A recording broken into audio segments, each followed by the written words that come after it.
Hello everyone, আসসালামু আলাইকুম। কোনো ভিজিট ছাড়াই আপনাদের একটা পরামর্শ দিই। আজকে আমি কচুর শাক রান্না করার ভিডিওটা আপনাদের সাথে শেয়ার করছি। তো আপনাদের যাদের একটু চোখের প্রবলেম আছে বা চোখ দিয়ে একটু কম দেখেন, তারা যদি রেগুলার কচুর শাক মানে সপ্তাহে একবার বা দুইবার যদি খান, আমি যেভাবে রান্না করছি এভাবে করে খাইলেও হবে, বা এমনি যদি কচু শাক সিদ্ধ করেও খান সেটাও হবে।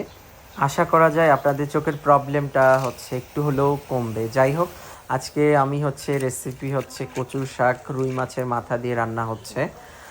সবাই ইলিশ মাছ দিয়ে রান্না করে, সেটাও একটা সুস্বাদু মানে স্বাদ আলাদা থাকে। আর আজকে আমি কচুর শাক যে রান্না করছি সেটা একদমই মাটির চুলায় রুই মাছের মাথা এবং ডাল দিয়ে।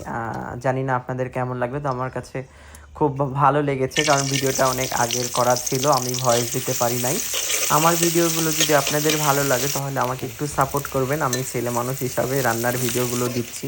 আমি জানি না আপনাদের কেমন লাগছে, তবে আমার মনে হয় ভালোই লাগছে, বিশেষ করে ভাবিদের জন্য যারা রান্না পারে না তাদের জন্য আমার এই ভিডিও ভালো লাগলে আমাকে একটু সাপোর্ট করবেন। সবাই ভালো থাকবেন, সুস্থ থাকবেন, আমার জন্য দোয়া করবেন, আপনাদের জন্য দোয়া করছি। আসসালামু আলাইকুম, আল্লাহ হাফেজ।